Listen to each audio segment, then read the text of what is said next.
Hello once again. This is our second video in the Eagle Feather series that I'm doing on my blog.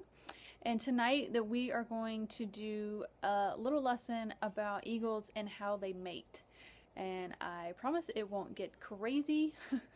But I did have a lesson that after reading about eagles that there was something that God was trying to teach me and is trying to teach me about this adoption process and parenting in general.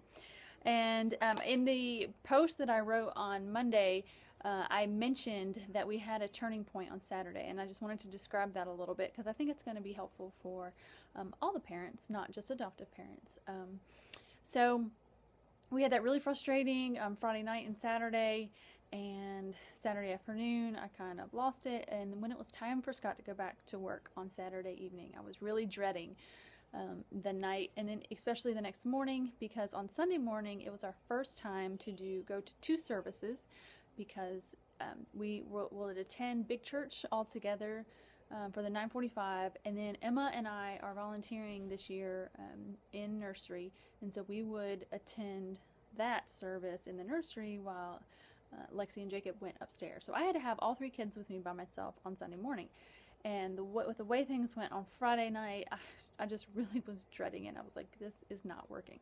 So right before Scott went to work, he said, this is how it's going to work, kids. He said, I'm writing your name on the top of pieces of paper, and if mommy's going to write down an X under your name every time that she feels like you have misbehaved in some other way, whether it was not listening the first time or calling names or just having a bad attitude, whatever it was.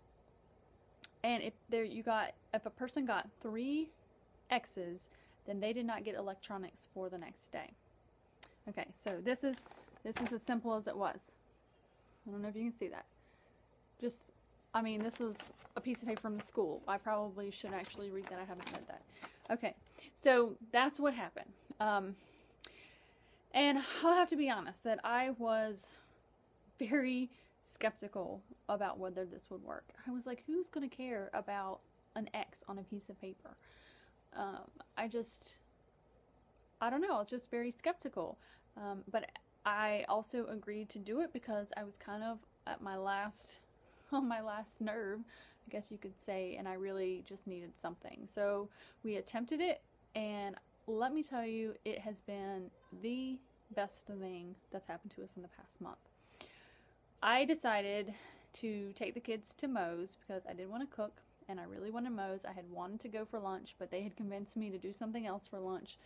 And so I said I did want to go to Moe's. And so I told them, I'm like, if you act poorly in Moe's, you're going to get an X. But if you all act, if you behave well while we're at Moe's, then you all get a check mark. So we started this thing of the check marks that, if they did anything good, they could get a check mark. So, if they shared a toy or something, they did some sort of chore that wasn't, expected, they could get a check mark. Well, we went to Moe's, and let me tell you, it was the best visit we've had to Moe's. I didn't carry one tray. They all each carried a tray. Somebody got my drink. They were sharing food. They ate all their food. They tried new food. It was kind of insane. They picked up the trays when we left. I mean, they had so many check marks by the time we left Moe's. Lexi said, man, going out to eat is a good way to get check marks. And the check marks, I think I told them in passing, if they all got 3 check marks for the day, then they might get a treat for the next day. And nobody got a check mark. Nobody got an X at Moe's. It was wonderful. And then for the rest of the night, I got them to bed. Sunday morning, I did the same thing for church. I told them, if they all, if they misbehaved, whatever it was, they got an X, but if they all behaved, they could all get a check mark. And it just continued until it's Monday night now. And so it's been, I know it's only been 2 days basically, but it has been, and you'll see on this little thing, you can see there's only been 2 check marks given. It was given over the weekend altogether. And I don't know if you can see, but all of those check marks were just basically from Saturday night to Sunday. And so I just have to say it was a genius idea. I did not come with it. Scott was my knight in shining armor, and you would think he's a highway patrolman. His job is to enforce rules. I don't know why I didn't think that his ideas of how to enforce rules would work. I mean, come on, that's like his literal day job.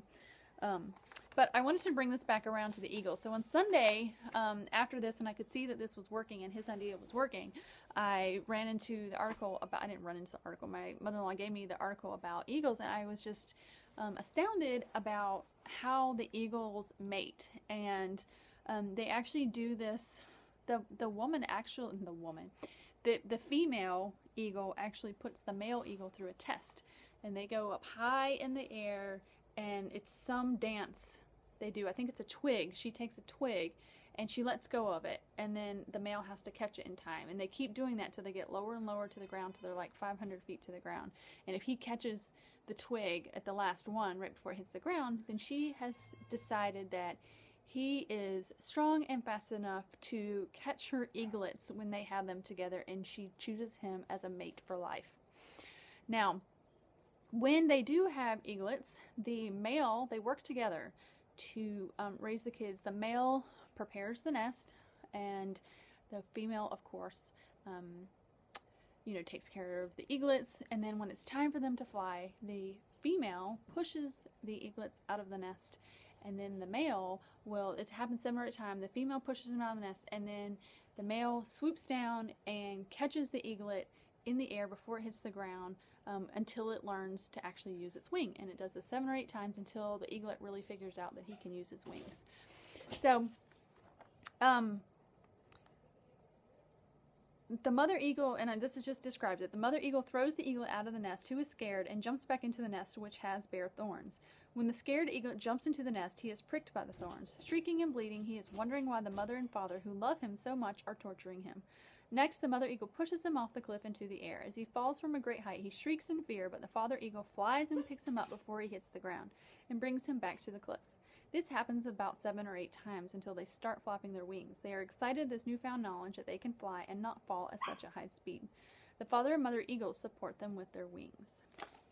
Okay, so here we have a picture of 2 eagles that have mated for life, and they're having eaglets in their little nest, and it's just like us, and we're together and for life, and we have these little babes in our nest, and we're trying to push them out of the nest and teach them the way to fly and with their own wings. And I just think this weekend was such a picture of Daddy Scott just swooping in and catching them, and I feel like he caught me too, and just really gave me a way to discipline in a way that I felt comfortable with, and that it took pressure off of me to try to figure out the right consequence, and yelling. There's no yelling. It's just you're getting an X, and that's it, and that communicates everything about it